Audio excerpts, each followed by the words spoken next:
മുസ്ലിം ലീഗുമായി കൂട്ടുകൂടുന്നതിനെതിരെ ഏറ്റവും ശക്തമായ നിലപാടുകൾ സ്വീകരിച്ചിട്ടുള്ള രാഷ്ട്രീയ നേതാവായിരുന്നു അദ്ദേഹം.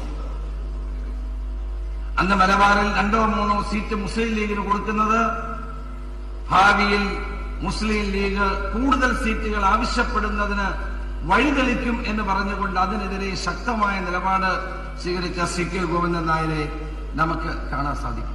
CK ഗോവിന്ദൻ നായർ പറഞ്ഞ കാര്യങ്ങൾ അക്ഷരം പ്രതി ശരിയാണെന്ന് പിൽക്കാലത്തെ കേരള രാഷ്ട്രീയം തെളിയിച്ചിട്ടുണ്ട്.